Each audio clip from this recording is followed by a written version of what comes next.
In an article titled How Democracy Can Work at Community Level, Professor Sinwell analyzes popular protests around the globe.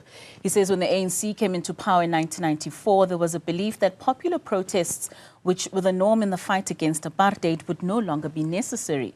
His article examines what lessons can be learned from communities with a history of militant protests.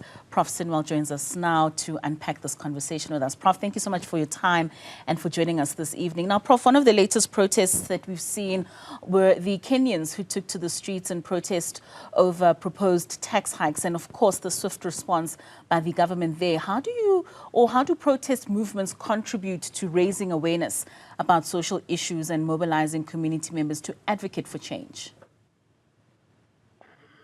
Well, I think that's a good case to start with, the Kenyan one, although I don't know as much detail as I know about the case of Tembelile in South Africa, but it's quite important because the people were already mobilized prior to the protests taking place. Usually people are already aware to a significant extent. They already know.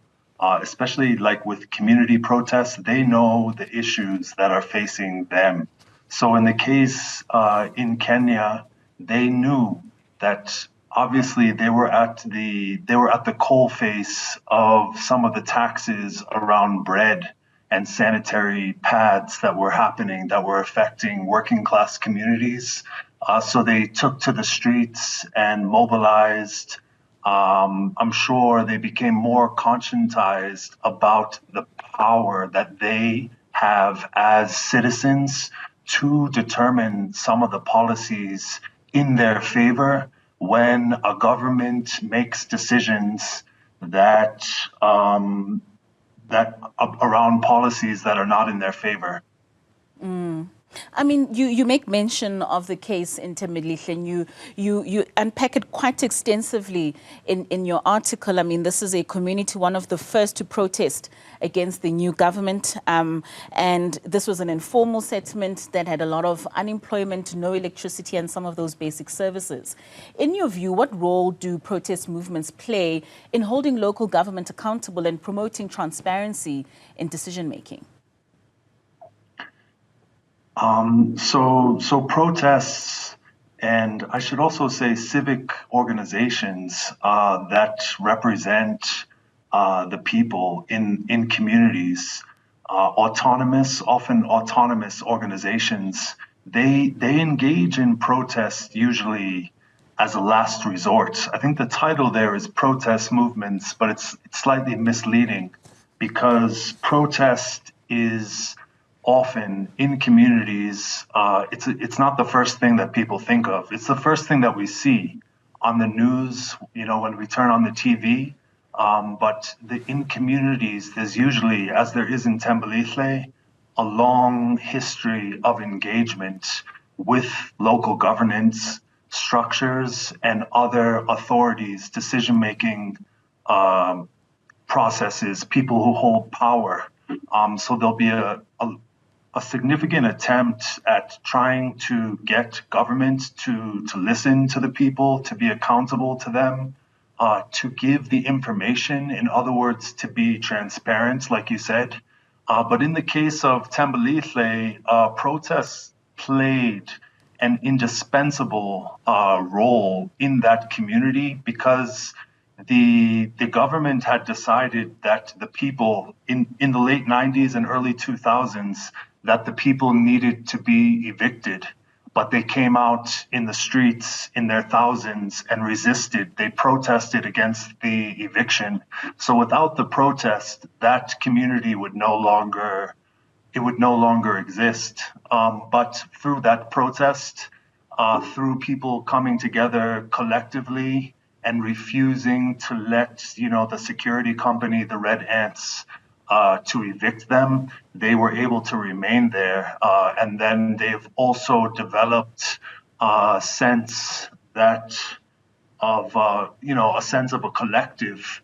So they have tried to hold local government accountable to also improving their lives. So not only resisting against the eviction by the government over the last 20 years, but then eventually they were recognized as a settlement that would need and should be and has been prioritized for upgrading, including around electricity. So, Prof, I mean, you make mention of protests being the last resort, meaning engagement has taken place between government and these communities before the protest actually is taken into action, before we see it, like you say, on the news. Why do you believe it needs to go that far in order for government to be held accountable, for them to take action instead of during that process of engagement? It's a really good question. So I think it has to do with the lack of participatory democracy in this country. So when the ANC came into power in 1994, a lot of people had the idea that they would participate, that they would now have a say in decision making in their communities, especially that they would have a say in terms of what should happen with development processes. But instead, what happened, instead of getting that participatory way of doing things, what we saw and what we've seen for the most part is that those mechanisms that were designed to enable people to have a say, like ward committees, development forums, integrated development plans, the IDPs, those have actually been top down.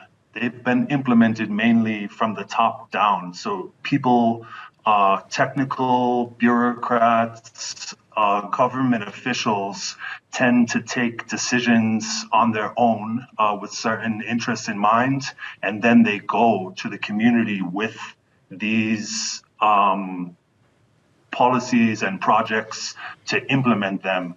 So then when the community then says, yeah, but this is not what we want, we don't want to be evicted, we don't want to have load reduction, Yes. We don't want our electricity cut off, we can't afford to pay as much as the government or ESCOM or whatever company has decided you must pay this much, then they have already made the decision. So it's difficult for them to actually engage, but they try. They put forth memorandums, for example. They give letters. Sometimes in the case of Tembelithle, they did their own independent reports that indicated why the community could in fact be developed, despite some of the problems that were there. So then they resort to protests, though, when there's a continual sort of like onslaught of exclusion and anti-democratic practices by governments and corporations that either refuse or are unable to listen to the people that they affect. Right. All right, Prof, unfortunately, we have run out of time. A very interesting discussion. And of course, with the new government having been sworn in, we might see some protests in some communities in terms of that which they want to happen on the ground. And Tembelithle, like you say, is a very good example in where we see change because of such protests that take place in those communities. Thank you so much for joining us. That was Professor Luke Sinwell from the Department of Sociology at the University of Johannesburg.